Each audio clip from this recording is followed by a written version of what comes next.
I want to start with this question for you really quick here, Travis. And this one was put to Matt Williamson and I on the Peacock and Williamson show this morning. How good is Cooper Kupp, and where would you rank his season this year? Because numbers-wise, it's absurd, and he made a big play to help the Rams get into the NFC Championship game. How good is Cooper Kupp, and what is the secret to him being always open, like all the time? Well, so to answer the first question first, how good is Cooper Kupp? I wouldn't trade him for a single other wide receiver in the entire league. I think that's how good he is. I know there are Devontae Adams. There are other very, very good DeAndre Hopkins in Arizona before you. I mean, there are other really good players. But if you're saying you want Devontae Adams or Cooper Kupp, no, I'm good. I'll keep Cooper Kupp. Packers might say the same thing. They might not want to do it either, but I'm cool with that. So I think that's how good he is. I don't think I would trade him for anybody. And part of the reason is the second part of your question is, how does he get open every time? I don't know, but he does. I don't have to figure out how. I just know that he is. You're right. If you're going to play the Rams, I would imagine the very first thing you try to figure out how to do, he's the red dot guy, right? Who's the red dot when you play the Rams? It's 99 on defense, and it's Cooper Kupp on offense. And we got to deal with this guy. Everybody knows that he's going to get the ball 10, 12 times a game. Everybody knows that he's a great route runner. Everybody knows that the Rams offense kind of starts and stops with him, and they still can't stop it. So, I mean, that's what makes a great player great, when everything your opponent is trying to do to stop you doesn't work and you're still able to do it. The crazy thing is, and while it was a surprise to me, I think it's been a surprise to a lot of people that he became the player that he has. I don't think it's a huge surprise to Sean McVay, because I remember going back to the training camp at UC Irvine when they drafted him out of Eastern Washington and hearing Sean McVay say, you guys don't get it. He already knows how to play wide receiver in the NFL, and he's been here 10 minutes. I've never seen this before. And you kind of chalk it up to, this is coach talk. This really, okay, fine. He's probably a pretty good player, but chill out, man. He's been here for 10 minutes. He doesn't know how to play wide receiver. They're saying they traded for Sammy Watkins, all the Brandon Cooks, all these other people. Take it easy, right? And he was right. And he's been like that really from the second he got here. And he's been better and better and better. And it feels like we're just getting started. You know, one thing that you said that kind of jumped out to me, and it made me like raise my eyebrow. Then I thought about it. I'm like, man, he's right. You know, would you trade, if you are the Rams, would I trade Cooper Kupp for any other receiver in the NFL? And there are a lot of very talented guys, but this is a guy that in their system with this quarterback just caught for 1,900 yards, maybe more than that, and a ton of touchdowns, extremely productive. And then, oh, by the way, need some big plays in the playoff game to advance to the NFC Championship game. Who they go to both times? Cooper Kupp. So just tremendous player. It seems like teams haven't figured out exactly how to defend him from the slot. And I know he does a lot of his work there at slot tight splits, but definitely a tremendous receiver. And to see just the growth from him, from a guy who, missed time with a torn ACL and had some injuries and setbacks and things like that, hasn't slowed him down one bit. Extremely productive player. And I agree. If I'm the Rams, I don't trade him for any other receiver in the NFL. Yeah, I mean, like you said, there are other really good guys. You guys got one in Deebo Samuel, and that's kind of what I wanted to get from you guys is going into this, because I don't watch every Niner game, but I see a lot of Niner games, and it feels like Deebo Samuel is a very, very good player who becomes an extraordinary player when he goes up against the Rams. Is it a matchup thing? Is it a schematic thing? Because I'm looking at a guy that's an A on a regular day, but becomes an A triple plus when he sees the Rams horns on the other side. There's something to, he's a big play guy and a big game guy. And I think I realized that especially during the Packers game. He's calling for the ball in these playoff games. When the game's on the line, you want to put the ball in his hands, put him back to return kicks, put him at running back, put him at wide receiver in any alignment you can. Just get him the ball, and he wants the ball, and he wants to run through people and run around people and just make big plays. And it's been phenomenal to watch his will to go along with the talent. And that's what's been a cool aspect of both of these teams is Cooper Kupp, who's a really good player, and Deebo Samuel, who's a really good player. And they were both second-round picks, and you knew they were going to be good players, and they were at this level coming into the year, and now they're at superstardom.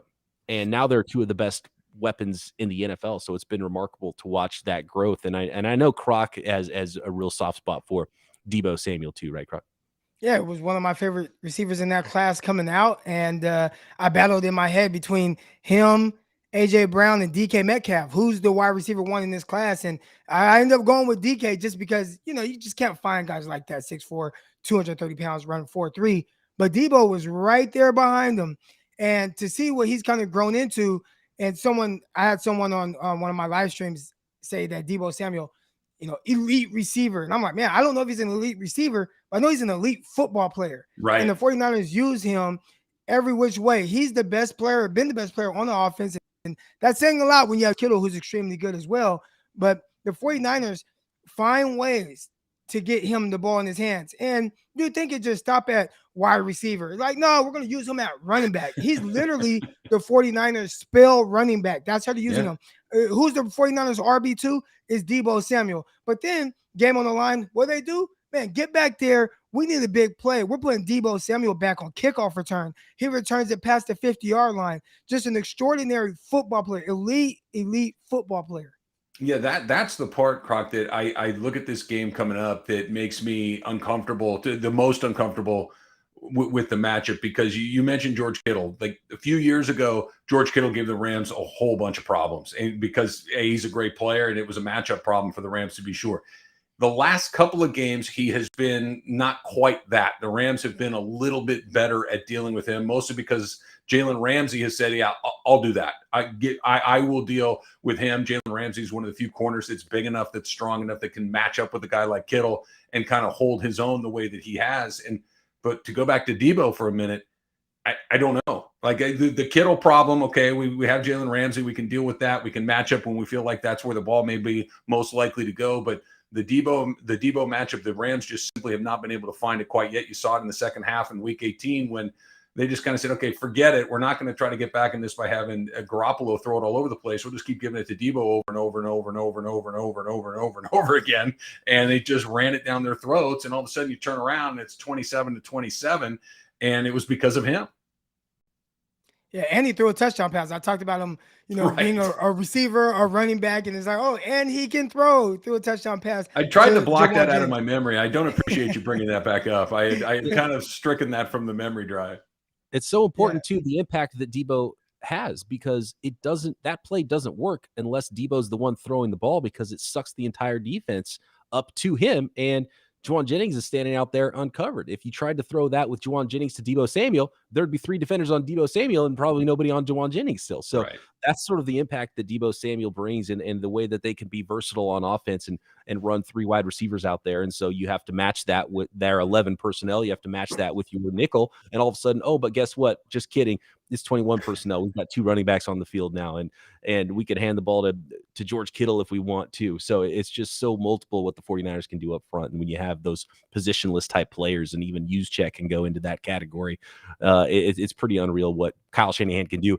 And they're still learning. Kyle Shanahan and Mike McDaniel have talked about, they're still learning what they can do with Debo Samuel this year, because he wasn't this player to start the season. He was just this good wide receiver who's good at getting yards after the catch. And now they're just cooking stuff up for him every week because they realize how much more he can do. It's phenomenal.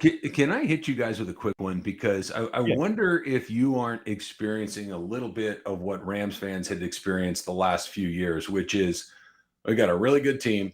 We got a coach that you have a lot of faith in. You have some guys that can make some plays. You have a defense that can make some plays.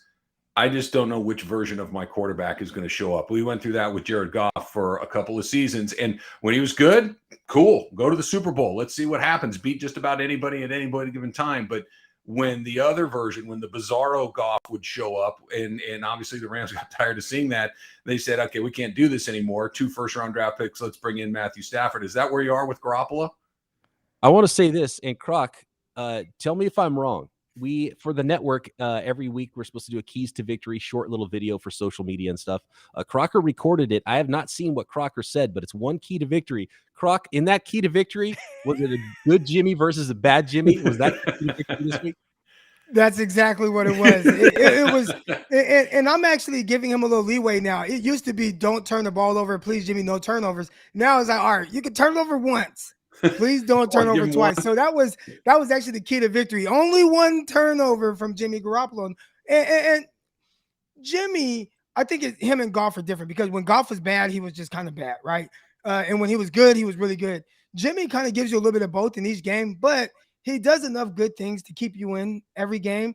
And he's I think he's kind of borderline elite in the last few minutes of games. And when they need him most to kind of make those certain throws to put the 49ers in position to win games, more times than not, he comes through for you and does that. So it's a little different than the golf, because I've seen games with golf where it's just like, wow, this is just a bad version of golf. Jimmy, and we can go back a couple years ago, Jimmy Garoppolo threw 2 interceptions against the Rams at home in Levi Stadium.